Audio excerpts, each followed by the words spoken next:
What's going on, guys? This is Ryan with Dark Outpost, and the sales numbers for The Last of Us Part 2 continue to absolutely plummet. We talked about the results in the UK a couple days ago. Well, now we have some more information out of Japan, and it's even worse. It is clear that Japan absolutely despises The Last of Us Part 2. We're going to get into that. We're also going to take a look at Metacritic. The score continues to rise, and someone has done a deep dive on the numbers, and we're going to take an inside look at exactly what these user reviews mean. But first, we have to talk about these scores. Now, if you don't want to be spoiled, we may talk about some spoilers throughout this. I don't plan to, but just a fair warning.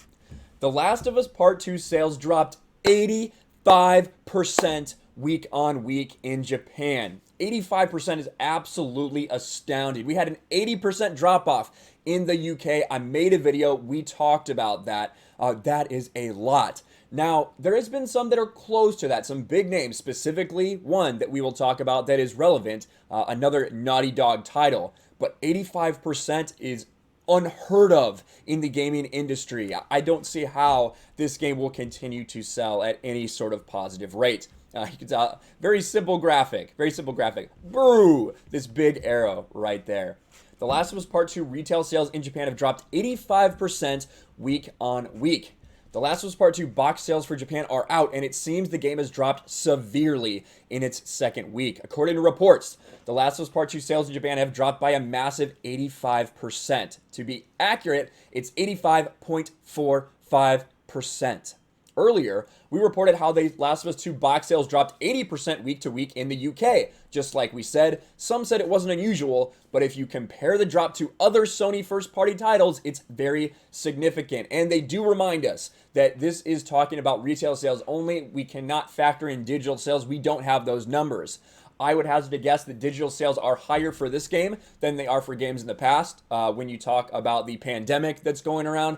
And when you just factor in that more people are buying digital. So we do have to take that into account. That is something that weighs positively for The Last of Us Part 2. To compare the figures, Uncharted 4, another Naughty Dog game, saw a 78% drop in sales during its second week. So another Naughty Dog, 78%. That is important. This Naughty Dog title was very highly anticipated. I would say that not a lot of people, Uncharted 4 has sold really well. It's the best-selling PS4 exclusive. Of course, it came out over 4 years ago, as opposed to Spider-Man, which has only sold a few million copies less, that came out 2 years ago. So I would imagine over time, you would see those numbers equal out, if not Spider-Man would surpass Uncharted 4.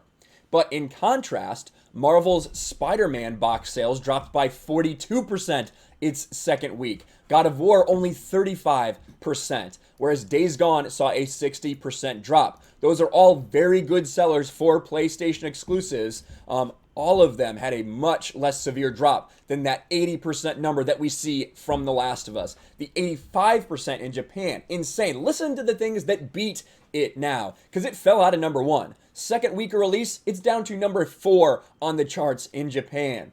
To talk figures, The Last of Us Part 2 sold a whopping 180,000 retail copies its first week. The game ranked number 1 easily. In the second week, it plummeted to 4th, selling only 25,000 copies, getting beat by Animal Crossing. Animal Crossing, which has been out for months, has sold more copies in Japan just this week. Ring Fit Adventure and Clubhouse Games 51 worldwide classics. And we are trying to get more data about this. We don't know exactly what the scores are or what the sales numbers are in North America. I cannot wait till we get our hands on those. I really want to find out. But you could tell, listen, you could tell that Japan had a problem with this. Look at this Japanese website that's basically where you can sell stuff online, sell used copies. Look at all the used copies of The Last of Us Part 2 that are available. People that bought it did not like it. You could find a used copy literally anywhere. People in Japan hate this game, and they even censored this game. We didn't really talk about that on this channel. I don't think I specifically talked about that story. But you can see The Last of Us 2 censors the Abby scene in Japan. Now, it's funny because Sony censors all these Western-made games. all of these, big titty anime girls, for lack of a better term, they want to censor that. But when it comes to Last of Us Part 2, when it comes to Abby getting absolutely railed from behind, they're fine. They're fine. Sony's fine with putting that out. But in Japan, they censored this scene. You can see right here. The reason why Last of Us 2 was censored in Japan is due to the country's game ratings board. It prohibits games from depicting explicit sexual content, meaning the Abby and Owen scene was out of bounds. So Japan did censor this. Japan does not like this. I did just want to show this. We talked about Spider-Man PS4. Here's just a random article. Spider-Man PS4 spends third straight week at the top in Japan because, they actually liked this game. Now, I did want to also take some time and talk about the reviews. Now, the reviews are up to 5.1. The other people that are trying to review bomb this game have finally got it up into the yellow, so congratulations. Now it's just sitting at around 50%. But someone did a deep dive into these numbers, and I find it really interesting, and I think it's a very fair assessment. You can see right here, I sorted 57,418 reviews of The Last of Us 2 on Metacritic. This is what I found. Now, you may be thinking that those numbers don't add up, but when you go down to the critic review or the user reviews, you can see 24,000 plus 31,000 plus almost 3,000. So that 57,000 number is pretty spot on. This 110,000 number does not equal these ones where you can actually read what they have said.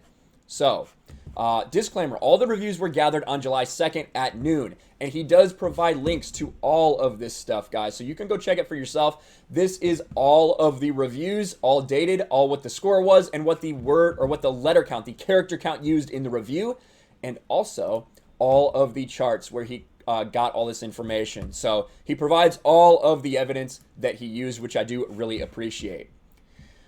I gathered all the reviews through a scraper that I wrote in Java. The scraper extracted the user's name, the date, the score, and the number of characters in the review. The goal of this project was to A, see where the spam comments were coming from, and B, to see if we removed all spam, what would the demographic look like, and what would the new user score be. And listen, it's higher than I'm sure most of the people watching my channel think that it would be, but I do think it's fair and probably a very good indicator of how people actually feel about this game. So let's go through this data and see what this person gave us. Total scores. This is all the reviews. You can see, look at all the 10 stars and all the zeros. Just slightly more 10s than zeros, but obviously those are predominantly what people are giving the game. This only shows us what we already know. Most, 62% of the reviews are either zeros or 10s. The next set of data deals with the day one spam. So day one, when this came out, before anyone could have possibly really played through the game, look at all the zeros and look at all the 10s. It wasn't just zeros that were getting spammed on that first day. It was also 10s. Now, there were more than zeros, but the 10s were not far behind. That is what he is showing with this. The next set of data is probably the most important and the most interesting. Scores over time. You can see the zeros start off very high. Eventually, those 10s do eclipse it, but they're still going at somewhat the same rate. It's not that far off. Obviously, the 10s did overtake it, but it's not some extremely skewed number. And these are the scores per day with the zeros and the 10s still saying, relatively similar track right here. So you can see that there's definitely review bombing going on from both sides, just like we've said all along. The last bit of data was the average size of the review per score. This is interesting. This shows you that, look at the zeros, look at the 10s. These are the amount of characters that are being used. Very low, with 10s mostly saying, F the haters, this game is a masterpiece, I love it. And most of the zeros saying, I can't believe what Naughty Dog did, F this game, right? We've seen all of those reviews. That makes sense. But look at the average length of reviews. The 6s put the most time and effort into their review, along with the 7s, 5s, and 4s. Very interesting. Very interesting. Therefore, using all that we've learned in order to clean up the data, he counted all the reviews written on the first day as spam. When no one could have completed the game, he counts all those reviews as spam reviews. Therefore, using what we have learned in order to clean up the data, he is going to count all the reviews written on the 19th as spam. All of them, when no one could have possibly completed the game. So all the 1s, 2s, 3s, all the 10s, 9s, 8s, he takes those all out on that first day.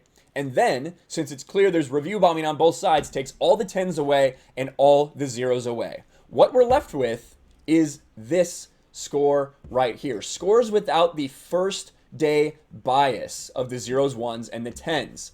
9s, a lot of 9s, a lot of 2s, a lot of negative reviews. But the new user score, when you add all this together, 60%. So a 6 out of 10. I think, I'll be quite honest, I think that's pretty damn accurate. I would give it less than that based on my experience watching the entire game play out. But you look at PewDiePie. PewDiePie gave it a 6 out of 10. Angry Joe gave it a 6 out of 10. Both people were very hard on this game.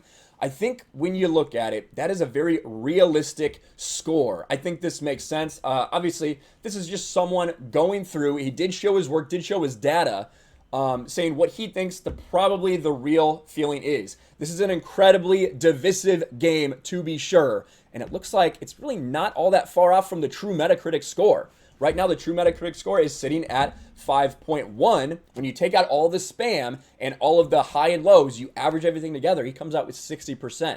Pretty damn close to 5.1 right there. But I thought it was interesting. Wanted to let you guys know about that. What do you think about everything we talked about? The sales in Japan. That is absolutely tanking in Japan right now. And there's a reason. There's a reason. Because people are very divided about this game. And tell me what you think about that breakdown of Metacritic. I think it's really intriguing, and I honestly think that's a pretty good approach to looking at the true review scores for this game. Let me know what you think in the comments below. Make sure you smash a like button, subscribe to the channel, ring the bell for notifications, share this video out there, and I will talk to you later. Thanks for watching, everyone, and a huge shout out to my patrons. I appreciate you guys so much. Want to follow me on Twitter or Instagram? Check out the description below.